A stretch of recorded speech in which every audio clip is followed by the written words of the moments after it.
Bonjour et bienvenue à ce talk sur LinuxKit. Donc aujourd'hui, on va vous parler du projet et on va vous donner toutes les clés pour assembler votre propre OS comme vous pourriez le faire avec un meuble Ikea. Donc je me présente, je suis Pierre Rivaillet, je suis consultant formateur chez Zenica Nantes. Et accessoirement, j'aime bien tout ce qui touche au système, au kernel Linux et puis je fais de la musique. Bonjour à tous, donc moi aussi je suis à Zenica Nantes, donc moi je suis développeur, je touche un petit peu à tout et j'aime beaucoup tout ce qui est en rapport avec le cloud, donc je me suis intéressé pas mal à Docker, donc du coup je suis organisateur de Docker Meetup à Nantes et c'est comme ça que je suis venu à m'intéresser à LinuxKit. Donc tous les deux on travaille à Zenica, donc Zenica c'est une petite ESN qui a une agence à Nantes, donc on est une quarantaine. Donc nous, notre mission, c'est de faire de la réalisation, du conseil et de la formation. Et aussi, on s'amuse pas mal, on est bien dans notre boîte. Donc on a été premier au Great Place to Work cette année. Et donc on est vivement encouragé à faire ce genre de choses, à s'amuser. Et donc c'est pour ça qu'on est là pour parler de LinuxKit aujourd'hui. Donc déjà, généralement, je commence par savoir un peu dans la salle, au quotidien, qui utilise des VM? Ouais. Qui au quotidien utilise des conteneurs? À peu près pareil. Et qui au quotidien construit son OS? Ah, il y a quand même... pas vraiment. Voilà. Donc le but en fait enfin après ce talk-là, donc normalement vous pourriez tous lever la main. Donc l'intérêt en fait c'est ce qu'on va voir en fait pourquoi LinuxKit existe, les motivations du projet. Après comment finalement derrière comment on va vraiment construire un OS avec LinuxKit. Après, on va vous faire deux petites démos pour vous montrer des exemples concrets. Vous allez voir, en fait, c'est très rapide pour construire votre premier OS. On va y arriver très, très, très rapidement. Et après, on va partager avec vous nos retours par rapport à la techno. Et puis après, qu'est-ce qu'on voit pour l'avenir de cette techno. Donc là, le premier slide, si vous avez déjà fait du Docker, en fait, c'est déjà quelque chose que vous avez vu. Donc c'est juste pour rappeler la différence entre conteneur et VM. Donc typiquement, si vous voulez packager une application dans une VM, ce que vous allez faire, c'est que vous allez prendre votre application, ses dépendances, ses librairies, et vous allez devoir aussi le mettre dans un OS. Et donc tout ça, vous allez le démarrer sur un hyperviseur. Donc ça marche très bien, c'est quelque chose qui commence à être assez courant maintenant. C'est bien cloisonné, c'est bien sécurisé. Il y a le seul petit problème, généralement, c'est que ça prend quand même beaucoup de ressources système. On a un empilement d'OS qui est quand même assez conséquent. Donc c'est pour ça que typiquement les conteneurs sont arrivés, donc pour mieux utiliser les ressources d'une machine.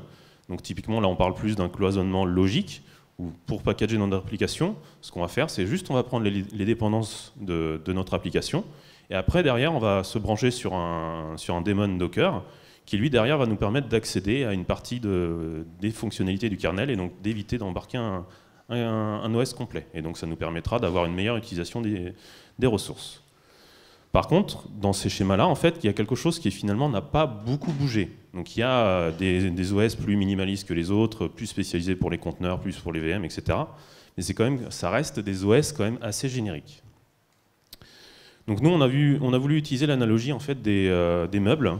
Donc pour nous, les OS actuels, en fait, c'est comme une armoire normande. Donc pour construire une armoire normande, il va falloir plusieurs personnes dans un atelier qui vont travailler pendant un moment, ils vont construire ça sur mesure, sur la commande, etc. C'est comme un OS. Un OS, il y a plein d'ingénieurs qui vont travailler pendant des mois, des années pour faire un OS.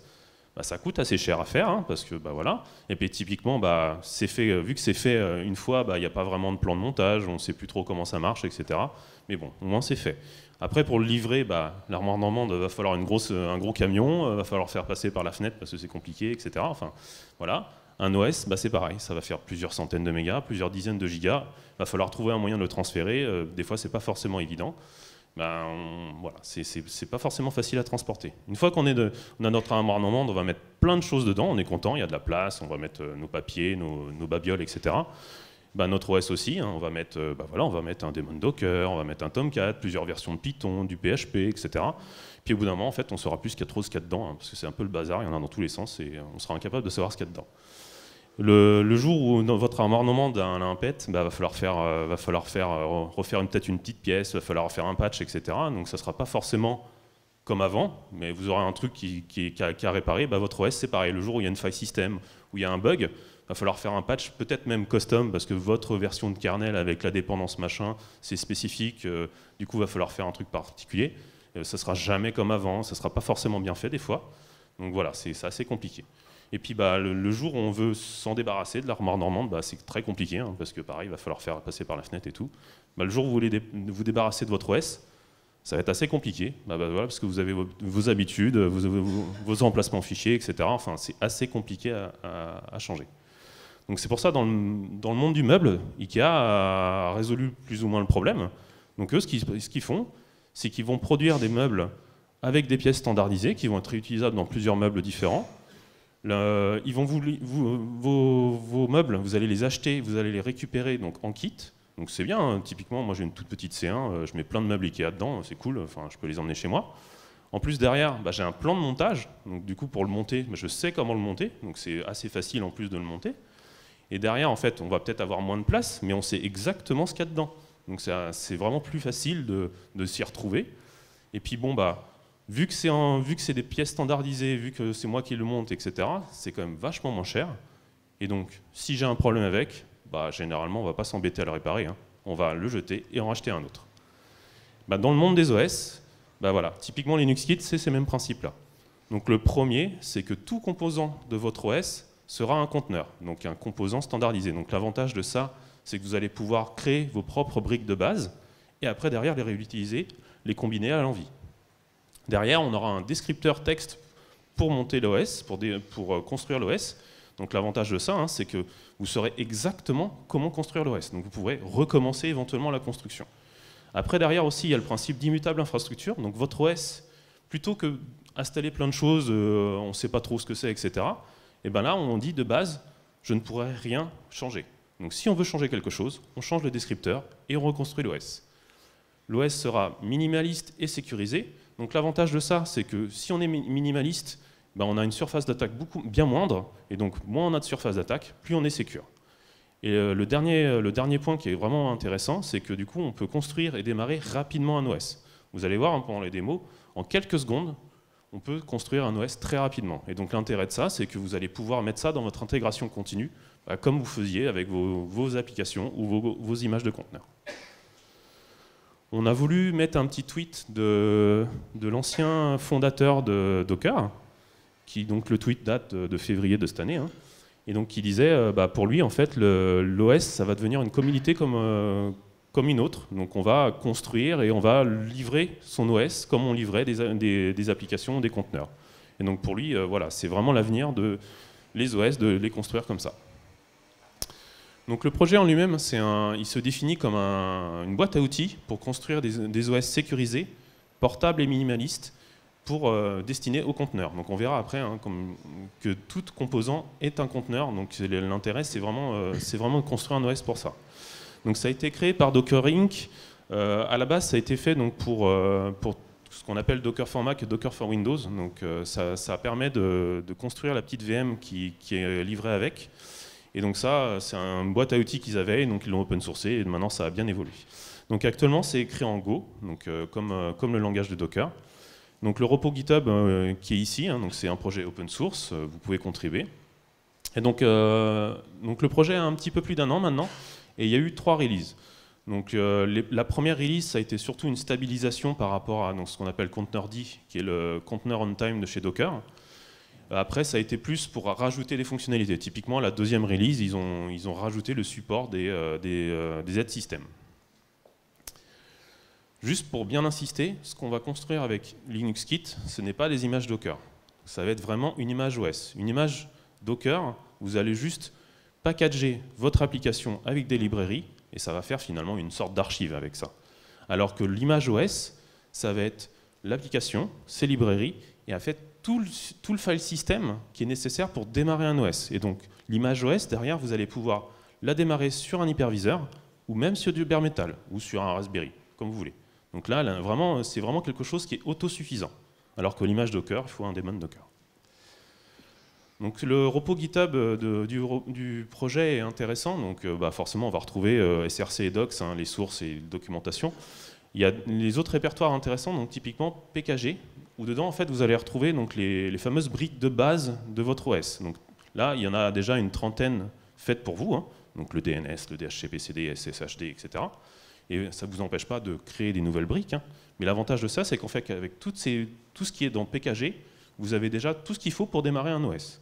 Et donc en plus, c'est open source, vous pouvez voir comment c'est fait et éventuellement le modifier à l'envie. Ensuite, il y a le répertoire kernel. Donc le kernel aussi est un conteneur. Et donc vous pourrez voir comment ils ont outillé la construction du kernel et éventuellement vous-même activer des options qui ne sont pas activées par défaut. Et donc c'est quand même assez intéressant pour comprendre comment ça marche. Ensuite, vous avez le répertoire examples. Vous aurez beaucoup d'exemples de descripteurs de LinuxKit. Donc pour commencer, c'est génial. En plus, vous avez plein d'exemples concrets. Et le dernier, c'est projects, qui là vous permet d'avoir des systèmes complets basés sur LinuxKit. Donc là, on ne sera pas juste sur une image avec un Tomcat, etc. Et donc typiquement, le projet qui a le plus avancé en fait, dans ce répertoire-là, c'est pour faire un cluster Kubernetes. Il a tellement avancé du coup qu'il est maintenant dans un repos GitHub à part entière. Donc la communauté, en fait, pour l'instant, elle n'a pas encore des gros chiffres. Donc typiquement, on a à peu près une centaine de contributeurs, 4500 stars à peu près, voilà. Ça ne reflète pas vraiment l'utilisation en fait, de LinuxKit. Typiquement, il y a beaucoup d'utilisateurs de LinuxKit déjà. Et donc typiquement, si vous avez la chance d'aller à la DockerCon ou ce genre de choses, vous entendez des gens qui parlent de LinuxKit comme si c'est leur quotidien. Donc c'est vraiment, il y a déjà une base d'utilisateurs assez importante. Ce qui est rigolo aussi, hein, c'est que typiquement, si vous utilisez Docker for Mac ou Docker for Windows, en fait, vous êtes utilisateur de LinuxKit aussi, parce que la VM qui permet de faire tourner ces deux produits, en fait, elle est construite avec LinuxKit. Et donc, ils ont communiqué là récemment le chiffre de 1 million d'utilisateurs. Donc, il y a déjà 1 million d'utilisateurs LinuxKit, alors, sans forcément le savoir, mais voilà, il y a déjà quand même une base d'utilisateurs assez importante. Il y a deux choses intéressantes pour rentrer aussi dans la communauté. Donc, c'est les Monthly Dev Reports, donc, qui vous permet en fait d'avoir une sorte d'actualité agrégée sur la vie du projet sans forcément devoir suivre tout le temps les dernières PR, etc. Donc ça vous permet de comprendre un peu ce qui se passe. Et donc Moby Summit, c'est un jour dédié dans les DockerCon qui va être plus centré sur les projets comme LinuxKit, et donc ça vous permettra d'avoir des talks assez techniques dessus. Donc on va passer au plan de montage. Donc on vous a expliqué que vous alliez construire votre OS avec LinuxKit et que pour ça on va se baser sur un plan de montage. Donc là vous avez un exemple de plan de montage qui permet de faire un OS complet. Au premier abord ça peut paraître un peu complexe, donc on va le détailler point par point. Donc la première partie c'est juste donc, ce qu'évoquait Eric, donc le kernel et le boot de la machine. Donc simplement là on va prendre une image Docker qui contient simplement le kernel. On va aller extraire le kernel de cette image pour pouvoir construire l'image OS complète. Et puis on peut passer donc les options de boot que vous voyez ici tout simplement au kernel.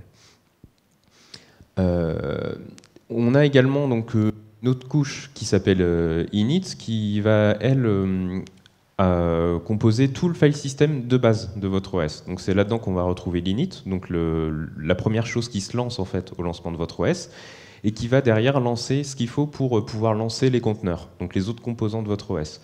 Donc typiquement on a containerd, qui est le démon qui va s'adosser pour lancer chaque conteneur, et puis runc qui lui est utilisé pour donner la main au conteneur. Ensuite, c'est là où on va commencer à utiliser les parties standards pour vraiment construire notre OS complet.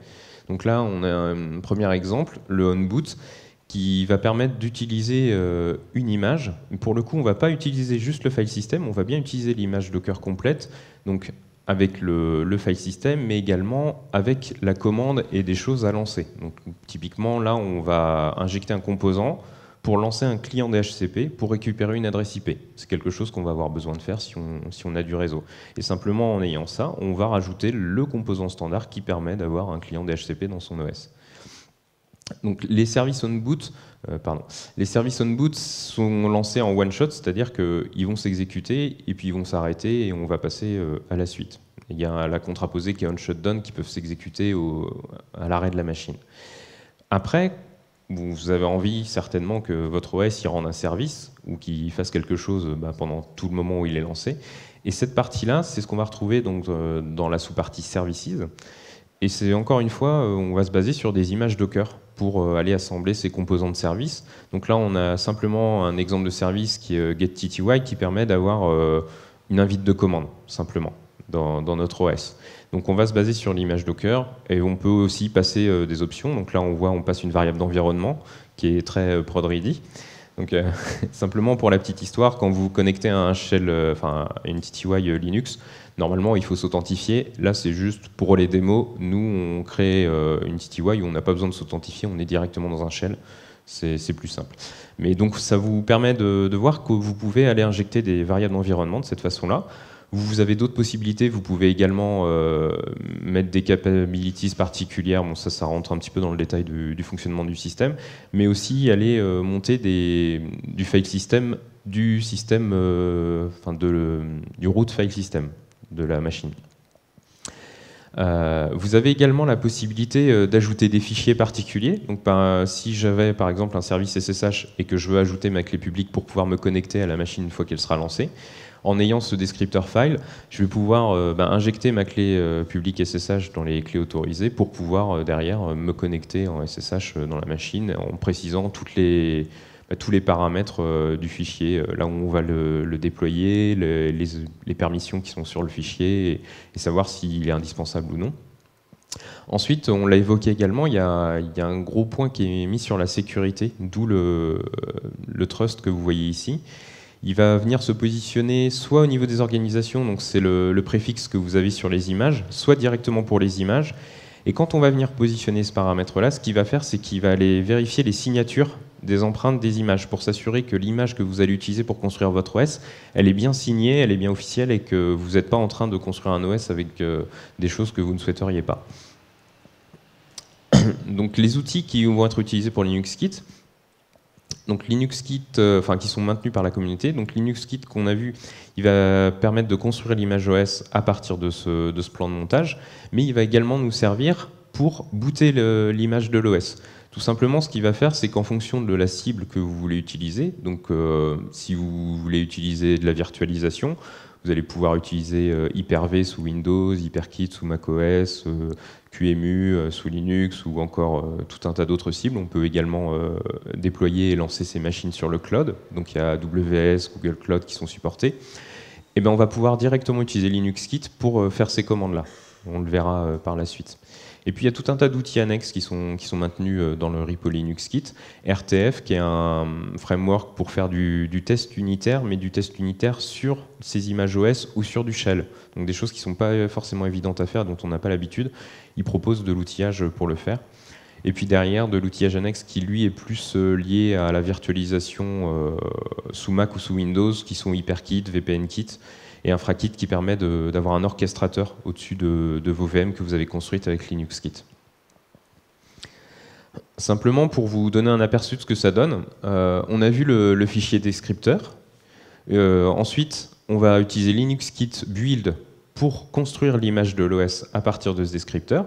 Ce qu'il va faire, c'est qu'il va prendre le file system des différentes images et il va créer une nouvelle image OS complète en répartissant le file system des différentes images Docker qu'on a utilisées, comme vous le voyez sur le schéma. Donc en fait, il a une arborescence particulière qui va lui permettre de gérer tout simplement là où sont lancés les conteneurs et là où il va trouver les services à lancer ou les conteneurs à lancer on boot. Après, à l'exécution, au lancement de la machine, ce qui va se passer, c'est que vous bootez votre OS. La première chose qui se lance, ça va être le bootloader, le kernel. Une fois que le kernel est initialisé, il va donner la main à l'init. Le système d'init, lui, il va lancer votre runtime de conteneur.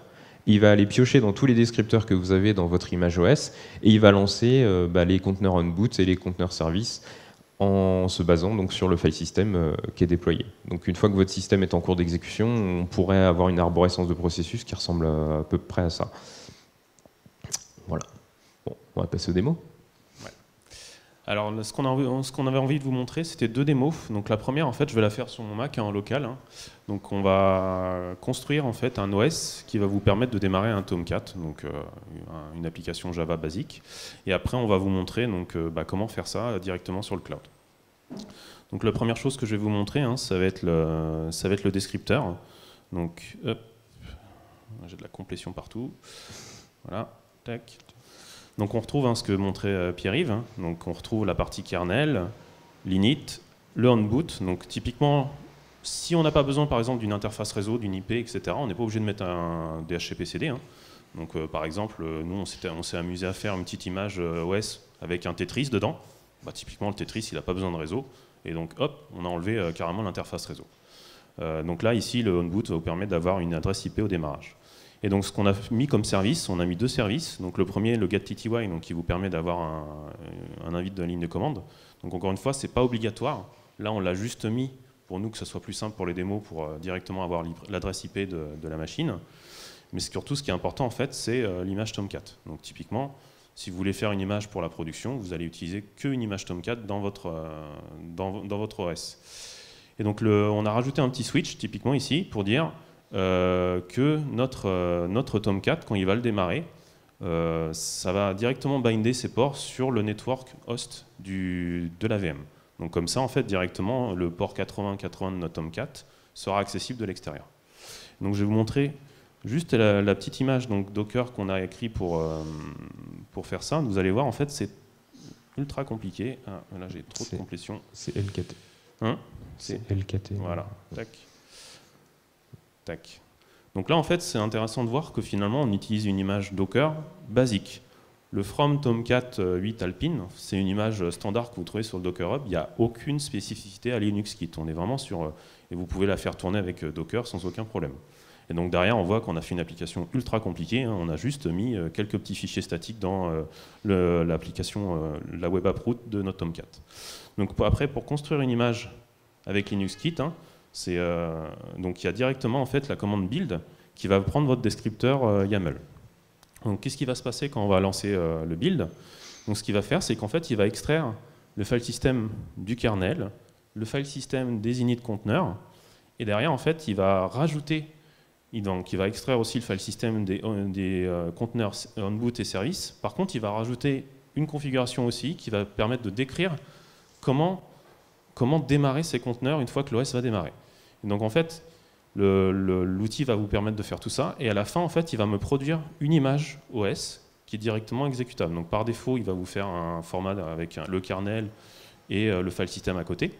Après, on verra après, on peut changer donc le format qui est produit par LinuxKit qui vous permettra de targeter des hyperviseurs ou voire même du bare metal différents. Donc une fois qu'on a notre image, on va utiliser donc LinuxKit pour faire tourner notre image. Donc là, c'est vraiment pour la démo, parce que typiquement, derrière, après, si vous avez déjà un hyperviseur ou des choses comme ça, vous pouvez le démarrer avec un vrai hyperviseur. Donc là, ce qu'on va faire, c'est qu'on va le démarrer sur mon Mac. Donc il faut juste rajouter Networking VMnet. Donc là, c'est juste pour dire que mon Mac puisse accéder à cette instance de VM. Mais voilà, c'est juste pour démontrer. Donc voilà, il me demande mon mot de passe, que je ne vais pas me tromper. Voilà. Et donc, vous avez vu, la construction, elle a été très vite. Et bien là, je suis en train de démarrer un OS complet. Et c'est vraiment très très rapide. Et donc là, voilà, mon OS est déjà démarré. Et donc là, on a juste customisé pour avoir le lien qui n'est pas cliquable. Tiens, pourquoi? Bon, c'est pas grave. Hop, je vais sélectionner. Tac. Tac. Et j'ai pas de Chrome. Si, il est là. Tac. Voilà. Et donc on a démarré déjà un OS complet avec un Tomcat et ça fonctionne directement. Donc vous avez vu, hein, vraiment en quelques secondes, on a construit et démarré. Donc voilà, vous pouvez très bien imaginer mettre ça dans votre intégration continue et éventuellement même après lancer des tests, etc. dessus. Donc on a fait tout ça en local et maintenant on va voir comment faire ça sur le cloud. Voilà. Donc le premier exemple, effectivement, c'était en local. Comme je vous l'ai dit, on peut, quand on fait LinuxKit Run, on peut cibler soit du bare metal, soit de la virtualisation, soit des cloud providers. Donc là, on va le faire sur Google directement. Alors, on va reprendre le descripteur de l'OS. Donc on va retrouver la même chose, grosso modo, que ce qu'on avait sur l'autre descripteur. Donc le kernel, toujours, les init file system, le DHCP-CD. Simplement là, on a souhaité changer un petit peu. Au lieu de mettre du Tomcat, on s'est dit, on va changer, on va mettre du Nginx. Et puis, on a choisi aussi une autre façon de pouvoir se binder au réseau. Simplement, soit on peut le faire comme on l'a fait en mettant un flag simplement net, ou là, en détaillant les capabilities du kernel qu'on va utiliser pour pouvoir utiliser le système hôte. Donc là, typiquement, le NetBind Service. Et là, vous voyez, on n'a pas mis le shell, en fait, l'invite de commande dedans, parce qu'on n'en a pas besoin, en fait. On va démarrer une image OS complète qui va contenir simplement le DHCP pour avoir une adresse réseau, et puis notre Nginx, et c'est tout. Alors, je suis désolé, je suis un peu feignant, j'ai pas envie de taper toutes les commandes. Non, pardon. On va builder l'OS. Donc là, simplement, avec cette commande-là, vous voyez ce que j'ai ajouté en plus, c'est le format GCP. En fait, en fonction de là où vous voulez faire tourner l'OS, vous allez lui préciser le format, et lui, automatiquement, il va savoir quel fichier produire et quelle va être la matière produite pour le faire tourner sur la cible que vous allez viser. Donc là, typiquement, moi, je souhaite le lancer sur GCP, donc je lui précise format GCP, et on va voir, il ne nous fait pas exactement les mêmes fichiers que d'habitude, il va nous faire une archive targz, tout simplement. Donc on voit que les étapes qui se passent sont les mêmes que celles qui sont passées pour la construction précédente. Simplement, la output, c'est un fichier targz. En fonction de la target, typiquement, voilà, vous pouvez aussi targeter des choses que ne gère pas de base votre machine. Et donc derrière, lui, il va lancer un QEMU pour potentiellement après faire des choses plus compliquées. Donc c'est en fonction de la target que vous allez utiliser, l'étape de construction de l'output prendra plus ou moins de temps. Donc typiquement, là, on voit que ça prend un peu plus de temps, parce que j'imagine qu'il doit démarrer des choses derrière. Typiquement, si vous voulez avoir un aperçu de toutes les cibles sur lesquelles on peut lancer Linux Kitrun, on va lancer Linux Kitrun-help, et puis là, il nous marque la liste de tout ce qu'on peut cibler directement avec un Linux Kitrun. Donc on voit qu'il y a quand même déjà pas mal de choses. Et voilà, donc il a fini de construire mon image OS. Ensuite, là, je vais l'envoyer sur Google Cloud. Là. Oui, logique. Hop.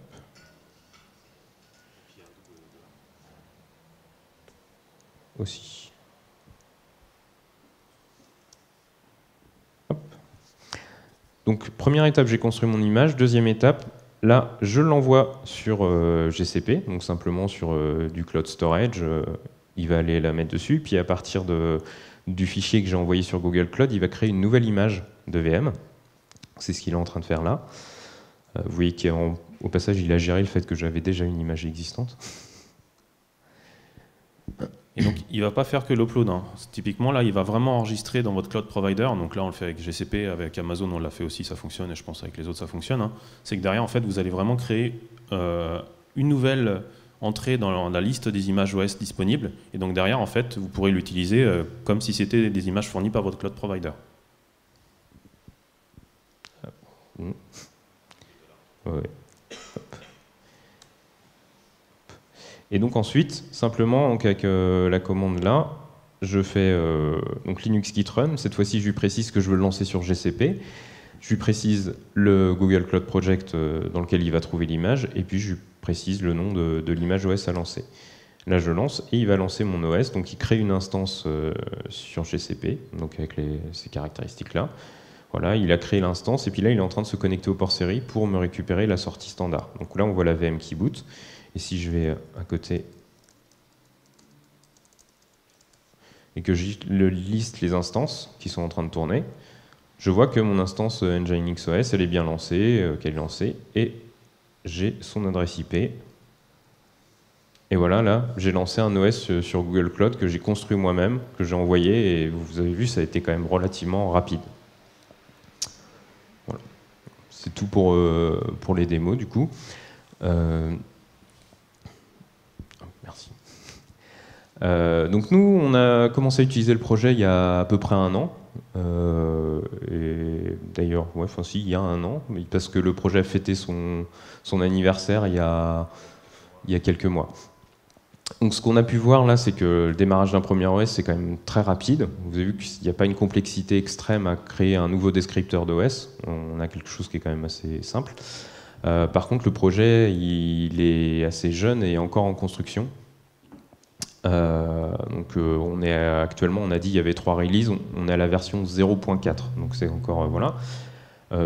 Néanmoins, il est quand même déjà largement utilisé, comme on l'a dit, vu qu'il est utilisé sur Docker for Mac et Docker for Windows. Les autres points quand même d'attention, c'est que on construit une image qui est complètement immutable, avec chaque composant qui est dans son propre conteneur. Donc à débugger ou pour le logging, c'est assez complexe. On ne le cache pas, là, il y a quand même quelques difficultés, mais c'est un peu les difficultés qu'on retrouve de toute façon quand on met en œuvre de l'immutable infrastructure. Et l'autre point, c'est qu'actuellement, pour construire les images LinuxKit, on s'appuie beaucoup sur Docker et sur du tooling qui est dans des images Docker. Donc il y a peut-être une séparation qui sera clarifiée, mais en tout cas, pour l'instant, ça permet de faire les choses assez complexes de façon simple. Donc l'avenir du projet, en fait, il y a encore plein de choses à faire. Donc on a dit, il y a déjà plus d'1 million d'utilisateurs de LinuxKit. Donc c'est déjà une solution en fait qui est prod ready. Enfin, avec autant d'utilisateurs, voilà, il faut déjà que ça tienne la route. Et donc typiquement, si vous voulez faire une application qui gère pas forcément d'état, qui va juste du microservice ou ce genre de choses, ça marche déjà très bien. Donc voilà, par contre, il y a encore du travail sur tout ce qui est, par exemple, performance avec les file systems extérieurs, ce genre de choses. Mais il y a pas mal de choses à gérer. Il y a aussi donc, un gros travail sur la sécurité, sur la stabilité. Donc typiquement, si vous voulez regarder les jeux de test qui sont dans LinuxKit, c'est assez impressionnant. Ils vont tester même des fois des file kernel pour être sûr que l'Emacs LinuxKit qu'ils ont construit n'a pas cette faille kernel. Donc c'est assez impressionnant. Ils vont tester un buffer overflow, des choses comme ça. Et donc ils veulent vraiment avoir une stabilité vraiment à toute épreuve. C'est pour ça aussi qu'ils vont, là actuellement le projet est écrit en Go. Ils ne se ferment pas à l'idée éventuellement de le réécrire en Rust. Donc, parce que voilà, typiquement, le Rust, ça vous permet la garantie de ce qui se passe en mémoire, ce genre de choses. Et ce qui est intéressant, vu que c'est des petits modules, en fait, vu que c'est des petits conteneurs, chacun des composants, ils peuvent très bien réécrire au fur et à mesure. Et donc par exemple, au départ, le système d'init, c'était BusyBox. En fait, ils avaient pris, ils n'étaient pas embêtés. Et donc là, ils ont réécrit ça en Go pour avoir déjà un système plus minimaliste. Donc le but aussi, c'est d'être le plus petit possible à chaque fois. Il faut savoir aussi que les gens qui travaillent sur LinuxKit, majoritairement donc Justin Cormack et Rolf Neugebauer, désolé pour son nom à chaque fois, c'est deux personnes en fait qui travaillaient sur ce qui était unikernel. Donc, je ne sais pas si vous connaissez unikernel, mais l'idée du unikernel, c'était vraiment d'avoir un kernel ultra minimaliste pour faire tourner vos applications. Et du coup, là, actuellement, c'est les mêmes objectifs qu'unikernel, mais la manière de le faire et pas l'approche n'est pas forcément la même. Mais c'est pas incompatible. Typiquement, ils nous disent, voilà, maintenant, on commence à avoir un tooling vraiment important. Peut-être qu'au lieu d'avoir un kernel Linux standard, on va peut-être aller encore plus loin dans l'intégration. Il y a aussi le support, donc ils veulent supporter de plus en plus de cloud providers, d'architecture CPU. Donc typiquement le support d'ARM est venu avec la deuxième release, la première release pardon, et avec la deuxième release c'était ce qui était Z System. Donc typiquement, et voilà, vous pouvez aussi contribuer à rajouter des cloud providers qui n'existent pas encore dans le projet. Enfin, voilà, il y a encore pas mal de choses à faire là-dessus. Donc pour résumer, donc vous avez vu LinuxKit. Vous pouvez prendre juste un petit descripteur, vous le faites passer dans le tooling et vous avez déjà un OS qui après est bootable un peu n'importe où. Donc ça va très vite, c'est très facile d'accès. Donc n'hésitez pas à commencer vraiment à rentrer dedans. Inventez vos propres use cases aussi. Typiquement, moi j'ai vu un tweet il n'y a pas si longtemps que ça, quelqu'un qui disait, c'est Rolf en fait en l'occurrence, l'un des contributeurs du projet, qui dit tiens, j'ai une idée et il s'en est servi pour faire une image OS sur son Raspberry à la maison pour mettre un DNS script dessus. Donc il a fait sa propre petite image OS et comme ça il a son Raspberry qui tourne directement avec juste ce qu'il faut. Et voilà, si vous êtes dans le métier de l'IoT, ça peut être vachement intéressant d'avoir des images ultra minimalistes pour, pour une sonde de température, pour un capteur, enfin voilà. Donc il y a plein de choses à créer. Vraiment, nous, c'est un projet qui nous a vraiment beaucoup plu. Enfin, vraiment, c'est très intéressant. On voit que ça commence à être même, dans le monde des ESN, il commence à avoir des clients qui s'y intéressent pour typiquement tout ce qui est test d'intégration aussi. Dans leur intégration continue, ils vont démarrer un OS complet avec leur application qui vont permettre après, derrière, de faire des tests d'interface, ce genre de choses. Donc, les exemples qu'on vous a montrés, donc, ils sont disponibles sur le repository de Pierre-Yves, donc n'hésitez pas. Et puis voilà, nous on croit vraiment au projet, enfin en tout cas il continue à évoluer, c'est vraiment quelque chose qui nous a beaucoup plu et on espère que ça vous a plu aussi. Merci. Merci.